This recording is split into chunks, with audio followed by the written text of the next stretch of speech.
La última vez que vi a Miguel Desvern o de Bern fue la última también que lo vio su esposa Luisa, lo cual no dejó de ser extraño y quizá injusto, porque ella era eso, su mujer, y yo era en cambio una desconocida y jamás había cruzado con él una palabra.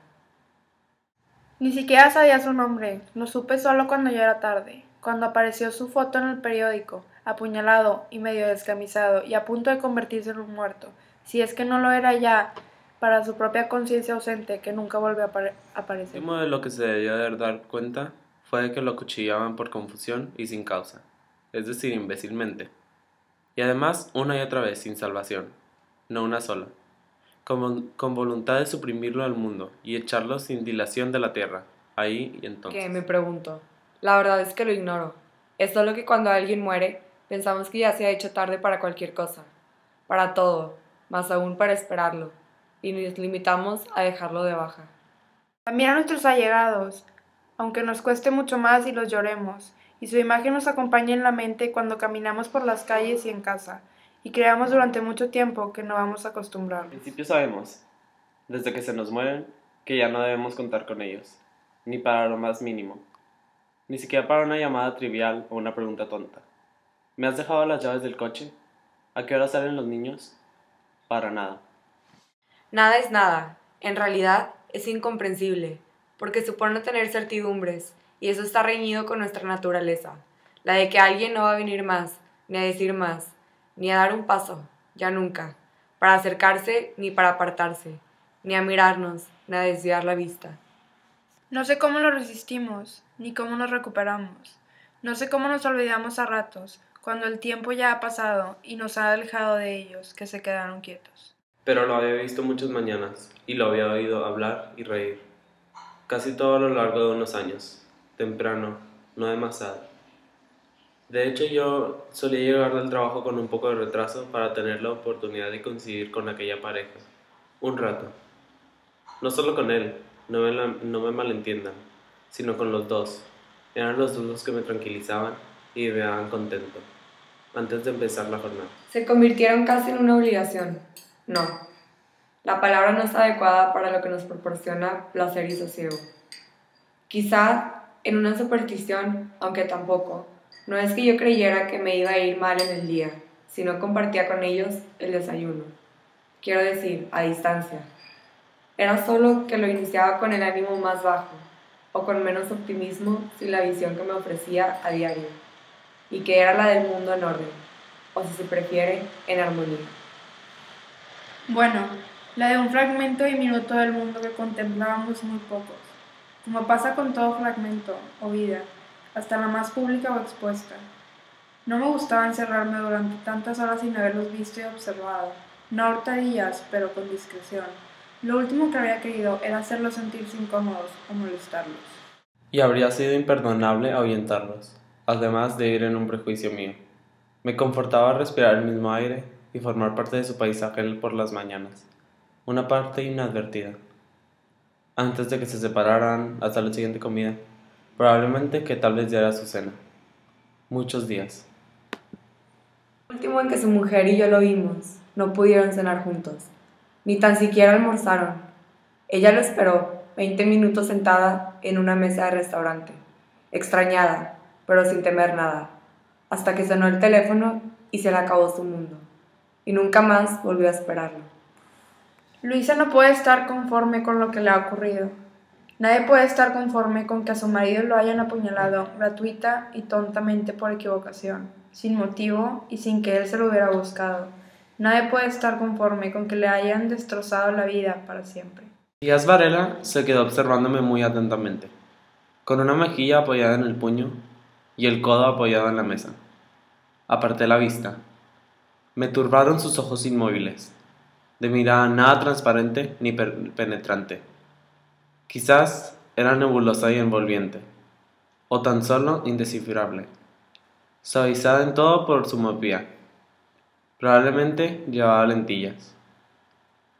Era como si esos ojos rasgados me estuvieran diciendo, ¿por qué no me entiendes? No con impaciencia, sino con lástima. Ese es el error, dijo al cabo de unos segundos, sin quitarme su mirada fija de encima ni variar su postura. Un error propio de niños, en el que, sin embargo, incurren muchos adultos hasta el día de su muerte, como si a lo largo de su vida entera no hubiera logrado darse cuenta de su funcionamiento y careciera de toda experiencia. El error de creer que el presente es para siempre, que lo que hay a cada instante es definitivo, cuando todos deberíamos saber que nada lo es, mientras nos queda un poco de tiempo. Llevamos a cuestas las suficientes vueltas y los suficientes giros, no solo de la fortuna, sino de nuestro ánimo.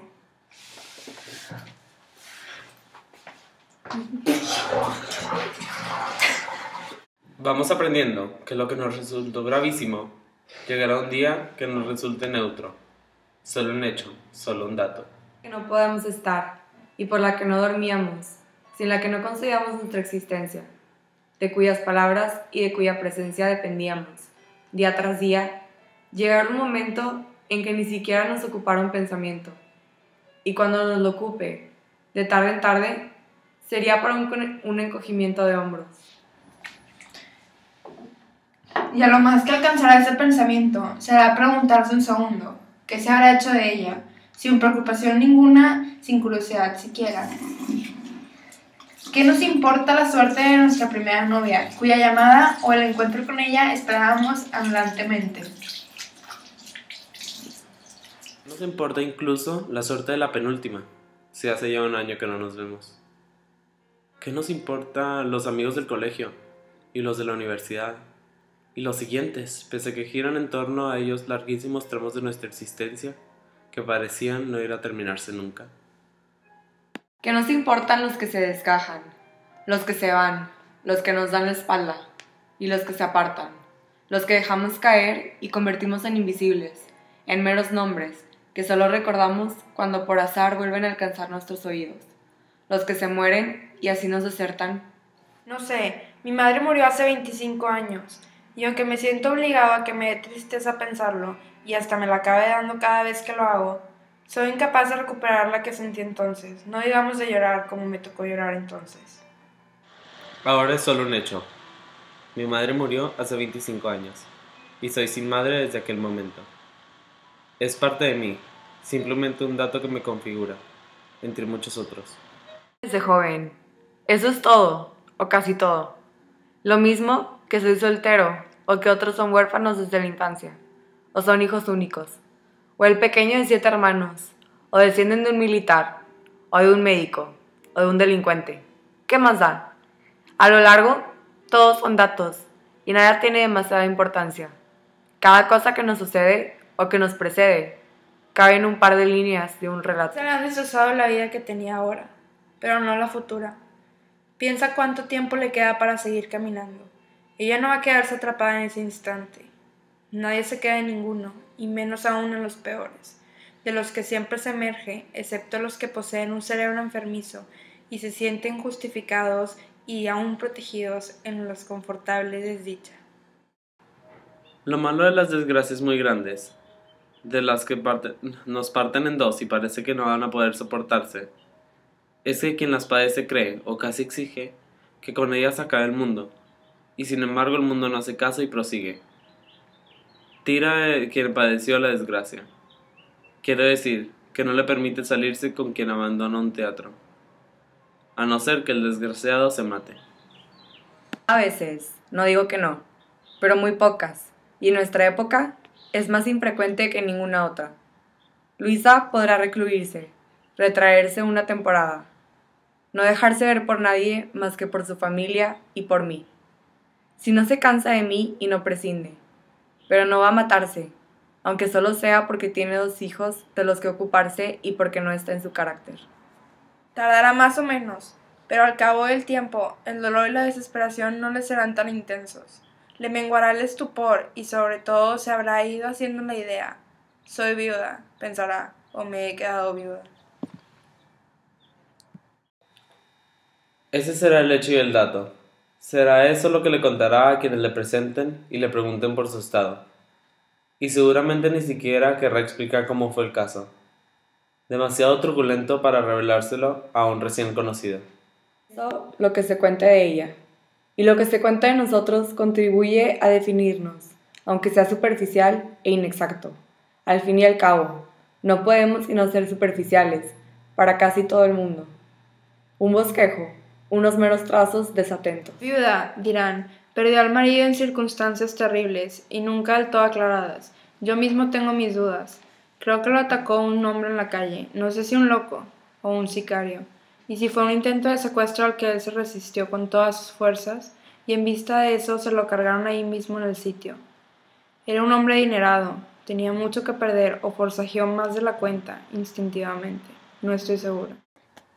Y cuando Luis esté casada de nuevo, y eso será lo sumo de aquí a un par de años, el hecho y el dato, con ser idénticos, habrán cambiado y ya no pensará de sí misma: me he quedado viuda, o soy viuda.